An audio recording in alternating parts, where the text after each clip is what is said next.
Yo les postos, bienvenue dans cette nouvelle vidéo. Qui dit fin de saison dit mercato qui approche. Est-ce un mercato XXL qui attend le Paris Saint-Germain? Est-ce la bonne solution de toujours vouloir mettre beaucoup d'argent sur des stars qui ne feront rien un an plus tard? C'est ce que fait le Paris Saint-Germain depuis 10 ans, à part quelques saisons, et ça n'a pas réellement marché. On voit que depuis 2017, on recrute beaucoup moins et on arrive quand même plus à aller loin en Ligue des Champions. Malheureusement, il y a une Coupe du Monde dans un an et demi au Qatar, à Doha.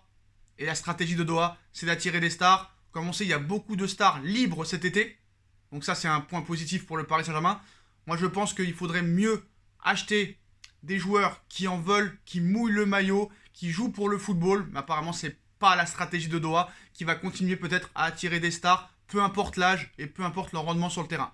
À la preuve, avec la prolongation de Neymar. Neymar assure qu'il a changé depuis son arrivée au Paris Saint-Germain. Le suspense est terminé après des semaines de négociations et de rumeurs. Neymar a fini par prolonger son contrat jusqu'en 2025 avec le PSG. Le Brésilien va donc rester lors des prochaines saisons et tentera de mener le club français au sommet du football mondial. Il assure également qu'il n'est plus le même joueur que lors de son arrivée à Paris à l'été 2017 contre le montant toujours record de 222 millions d'euros. Dans le communiqué envoyé par le Paris Saint-Germain, la star revient sur ces moments compliqués qu'il a pu connaître ici, comme en 2019, lorsqu'il a tenté, soi-disant, de revenir au Barça. Il cite: en 4 ans, j'ai beaucoup changé, j'ai beaucoup appris.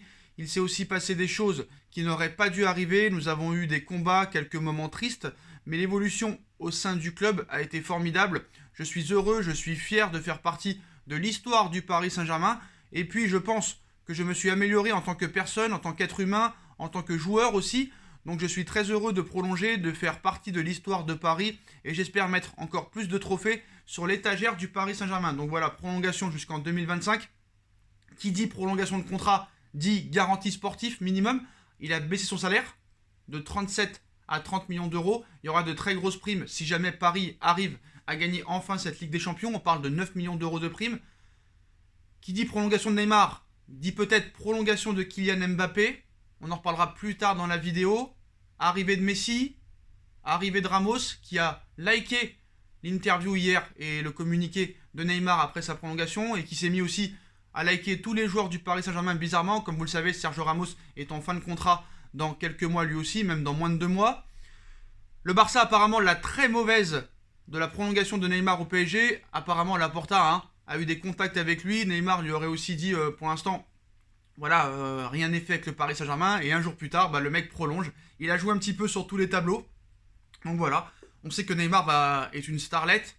Certes, c'est un joueur formidable, mais je suis pas d'accord avec lui quand il dit qu'il était mieux lors des 2 dernières années qu'en 2017-2019, parce que les 6 premiers mois de la saison 2017-2018, il est assez formidable. Pareil pour la deuxième saison, les 6 premiers mois 2018-2019, assez remarquable. Malheureusement, il s'est blessé à chaque fois à l'hiver, donc on n'a pas pu voir ce que ça aurait pu donner les deuxièmes parties de saison. Mais voilà, moi je pense qu'il a régressé depuis son arrivée au PSG. Voilà, ça enchaîne les blessures, le mec fait 15 matchs par an, arrive pas à aligner 5 matchs d'affilée, il y a des mauvais comportements sur le terrain, une hygiène de vie exécrable, et des tweets à 4h du matin, des posts à 4h du matin, voilà, c'est pas normal, c'est pas acceptable. La demi-finale contre City, aller-retour complètement raté. Le match contre le Bayern, certes, de très bons matchs, mais à l'arrivée, 0 but. Le match retour contre le Bayern, il est formidable, mais à l'arrivée, tu perds 1-0. Il rate 5 occasions, donc s'il fait le même match en finale, on le découpe.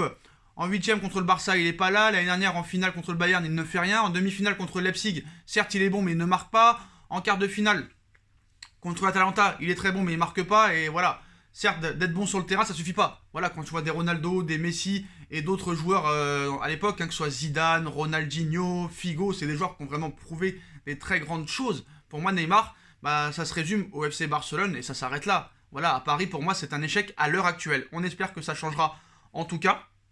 Donc maintenant, pour la suite de la saison, comme vous le savez, ce soir, il y a un match très important contre Rennes qu'on devra absolument gagner si on veut encore avoir une chance de gagner ce titre de champion de France. Rien n'est impossible, même si je ne pense pas que Lille lâchera des points sur ces 2 derniers matchs. D'ailleurs, ce soir, ce ne sera pas évident de gagner. On sait que les têtes sont toujours à cette élimination de Manchester City.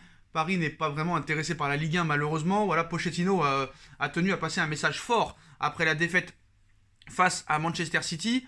L'entraîneur du PSG reconnaît que ses joueurs ont été touchés par cette défaite, mais désormais l'accent est mis sur le match de championnat face à Rennes ce soir. Les joueurs sont dans un sentiment normal, ils ont été très touchés par l'élimination, car c'est une déception énorme. Au niveau individuel, cela dépend de chacun et les joueurs peuvent le digérer de manière différente. Au niveau collectif, on est des professionnels et il faut tourner la page. L'équipe est bien et doit se préparer pour le match suivant. Le défi, c'est d'être prêt pour le prochain match, celui contre Rennes ce soir. Le résultat dépendra de notre rendement et non du résultat contre Manchester, a confié Maurizio Pochettino devant la presse. D'ailleurs, Pochettino aussi a réagi par rapport à la prolongation de Neymar et bien sûr, il a exprimé sa joie. Toute la famille du PSG au complet est heureuse. Notre défi comme équipe est de mettre toutes les individualités au service d'un collectif, bâtir une équipe en ce sens, a indiqué le coach argentin face à la presse. En prolongeant Neymar, le club a montré quelles étaient ses ambitions à court, moyen et long terme. Donc voilà, la fin d'un long feuilleton. Il espère aussi que la prolongation de Kylian Mbappé arrivera très vite. Donc maintenant, c'est la question qu'on se pose. Après la prolongation de Neymar, est-ce que Doha a fait passer un message à Kylian Mbappé? Est-ce que Neymar a prolongé parce qu'on lui a garanti que Mbappé resterait et aussi que Messi arriverait? Donc c'est un signal fort pour moi envoyé par Mbappé. Sous contrat jusqu'en 2022, Mbappé, alors, que va-t-il faire? Que va vraiment faire Kylian Mbappé? Il discute lui aussi avec les responsables du PSG, mais aucun accord a été trouvé. Le champion du monde veut signer un contrat d'1 ou 2 ans supplémentaires afin de garder la maîtrise de son avenir. Comme annoncé par l'équipe ce samedi, les discussions devraient se poursuivre en coulisses, mais les dirigeants espèrent que la prolongation de Neymar convaincra Kylian Mbappé, qui souhaite obtenir aussi des garanties sportives avant de donner son accord. Reste à savoir si cela sera suffisant pour rassurer le joueur français, annoncé avec insistance du côté du Real Madrid. Alors déjà cet été c'est mort, le Real Madrid ils n'ont pas une thune, maintenant ils s'intéressent à Haaland. Si Haaland ça se fait pas, ce sera Lautaro Martinez de l'Inter de Milan. L'Inter aussi est prêt à le vendre, donc voilà. Je pense que Mbappé pourrait prolonger jusqu'en 2024, ce serait fort possible. Comme ça après le Paris Saint-Germain, si vraiment le mec ne veut pas rester, pourra le vendre très très cher. Après c'est vrai que ça peut être un manque de respect de dire ouais je prolonge de 2-3 ans, comme ça je peux partir quand je veux. Voilà, nous aussi, il faut qu'on s'y retrouve aussi. Après, moi, la grosse peur que j'ai, c'est qu'ils partent l'année prochaine libres de tout contrat. Ils touchent la grosse prime à la signature. Ça arrange le Real Madrid, ça arrange tout le monde. Et si d'ici là, Paris a gagné la Ligue des Champions, je ne sais pas si ça va se passer, mais voilà, c'est fort possible. Mais je pense que, vu la mentalité de Mbappé, je pense qu'il fera tout quand même pour essayer de vraiment tout réussir au Paris Saint-Germain avant de partir sous de nouveaux cieux. Il a que 22 ans. S'il signe jusqu'en 2024, il partira à 25 ans. Je pense que c'est bien. Voilà. Mais après, le mec, s'il veut partir, il part. Malheureusement, il faut envoyer le chèque aussi. Voilà. Faut pas non plus être des pigeons. On a trop longtemps été des pigeons. Maintenant, c'est nous qui devons les braquer, les autres clubs. Donc, c'est 200 millions d'euros ou rien. C'est pour ça qu'il faut le prolonger. Et après, si vous voulez le vendre, vous le vendez. Après, comme vous le savez, après la prolongation de Neymar, Sergio Ramos, défenseur central légendaire espagnol et du Real Madrid, une Coupe du Monde, 2 euros, 4 Ligues des Champions, 5 ou 6 championnats d'Espagne, courtisé depuis quelques temps par le PSG. Une arrivée imminente de Sergio Ramos peut-être, alors qu'il pourrait être libre de tout contrat s'il ne prolonge pas au Real Madrid le 30 juin prochain. Sergio Ramos se rapprocherait beaucoup et très rapidement du Paris Saint-Germain. Ça chaufferait entre Ramos et le PSG. Ce samedi, Sergio Ramos a félicité Neymar pour sa prolongation de contrat au PSG jusqu'en 2025. Dans la section commentaires de la publication du Brésilien sur Instagram, de quoi ajouter de l'huile sur le feu sur la potentielle venue de Ramos au PSG. Et le journaliste qatari Mohamed Sid Halkabi, qui avait notamment annoncé la prolongation de Neymar, a subitement indiqué sur son compte Twitter que Sergio Ramos allait signer au PSG en mettant les couleurs rouge et bleu du PSG, un contrat et un sablier, faisant comprendre que cette opération est dans les tuyaux. Reste à savoir si Ramos débarquera bel et bien au Paris Saint-Germain à présent. Moi aussi, j'avais annoncé que Neymar allait prolonger depuis le 1er janvier 2020. Voilà. Après, Ramos, je pense pas que le Real lâchera. Il y a de fortes possibilités qu'il quitte le Real Madrid. Manchester aussi est sur le coup. Mais voilà, d'un seul coup, tu likes tous les joueurs du PSG. Tu réagis à la prolongation de Neymar en commentaire. Il n'y a pas de fumée sans feu. Mon avis sportive, moi franchement, je vois qu'il enchaîne les blessures. Il vient de revenir de blessure de 2 mois. Et je vois qu'il a rechuté. Franchement, je vous dis la vérité, je veux bien que Doha vole des stars, vole des noms pour promouvoir leur Coupe du Monde, pour faire de la promotion, pour faire du merchandising, de la publicité, du sponsoring. Mais voilà, Ramos, pour moi, depuis 4 mois, c'est plus vraiment un joueur de foot. Alors certes, physiquement impressionnant, au niveau palmarès, c'est vraiment impressionnant. Mais voilà, là franchement, on n'est pas quand même une maison de retraite. On l'a vu avec Alves. Alors Alves, Côté droit, c'était pas non plus catastrophique, mais voilà, Ramos.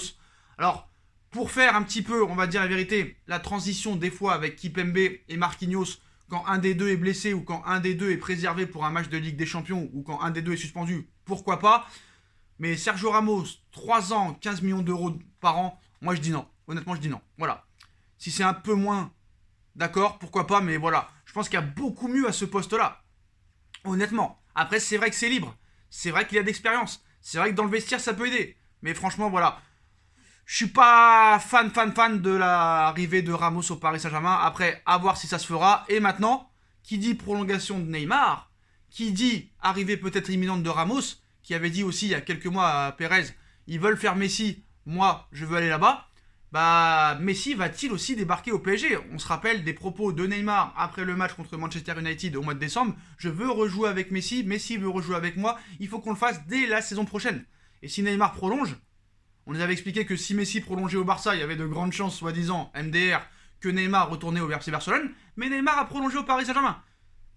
Et Messi n'a toujours pas prolongé au FC Barcelone. Alors qu'il est en fin de contrat au FC Barcelone le 30 juin prochain, Messi refuserait toujours de discuter de quoi que ce soit au sujet de son avenir.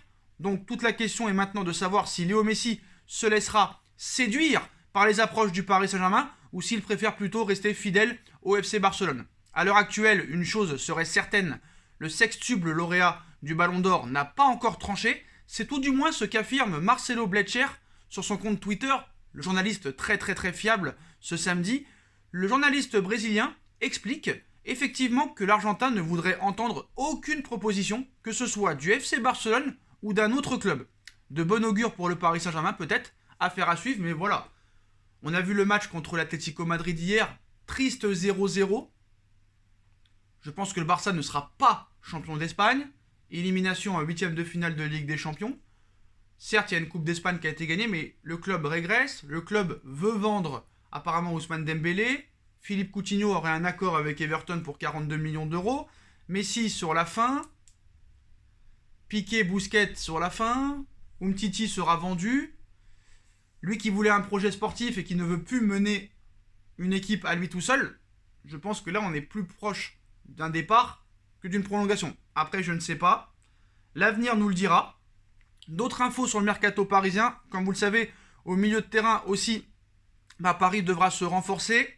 Paris est toujours intéressé par Sergei Milinkovic-Savic, une priorité de longue date. On a parlé aussi de Fabian Ruiz, où Paris pourrait mettre le paquet aussi. Mais apparemment, Téléfoot confirme que le PSG veut signer Eduardo Camavinga dès cet été. Leonardo aurait directement pris des renseignements sur les intentions du Stade Rennais pour cet été. Camavinga n'a pas prolongé au Stade Rennais, il lui reste 1 an de contrat. Rennes, obligatoirement, va devoir le transférer. Et je pense que ça peut faire comme Mbappé en 2017. Le Real Madrid n'aura pas les moyens de recruter Camavinga cet été. Le Real a encore un milieu assez impressionnant avec Modric, Kroos, Casemiro, Valverde qui monte aussi en puissance. Rennes demande entre 50 et 60 millions d'euros. Je pense que c'est vraiment très cher pour Camavinga. Après, Camavinga est très jeune. Voilà, c'est peut-être l'avenir au milieu de terrain. Il fait une saison très moyenne pour moi, donc je ne sais pas si c'est une bonne idée. Mais après, voilà. Est-ce que Pochettino aussi peut le faire progresser? Camavinga a été impressionnant la saison dernière. Début de saison pas mauvais. Première sélection avec l'équipe de France, premier but. Mais voilà, faudra voir aussi dans l'avenir. Mais apparemment, c'est un objectif côté parisien de quand même garder les meilleurs joueurs français en France. Quand même, le Paris Saint-Germain a toujours eu un problème avec les jeunes. Même sous l'ère Canal+, sous l'ère Colonie Capital. Des Thierry Henry, Mbappé qui était parisien aussi et qu'on rachète après 180 millions d'euros, c'est assez incroyable. Paul Pogba, N'Golo Kanté et d'autres. Bref. Donc voilà les postos. Donc Paris essaiera aussi la piste Camavinga au milieu de terrain. Donc voilà pour les infos chaudes. Et puis voilà les postos, donc maintenant on va attendre le match de ce soir, mais voilà, c'est vraiment très chaud pour Ramos, pour Messi, pour Mbappé. Dites-moi en commentaire ce que vous en pensez les postos, je compte sur vous pour bombarder la barre de like. On like, on partage, on commente, on s'abonne, on active la petite cloche pour être tenu au courant des vidéos qui vont sortir. On me rejoint sur mon Instagram SBFootNews, si vous voulez toutes les infos 24h sur 24, 7 jours sur 7 de l'actualité du Paris Saint-Germain. Tous mes autres réseaux sociaux sont en lien en description. Ma deuxième chaîne No Feeling et la cagnotte PayPal qui est toujours disponible en lien en description si vous voulez aider à faire évoluer la chaîne. Et nous on se retrouve ce soir pour le débrief Rennes-Paris Saint-Germain. Tchuss.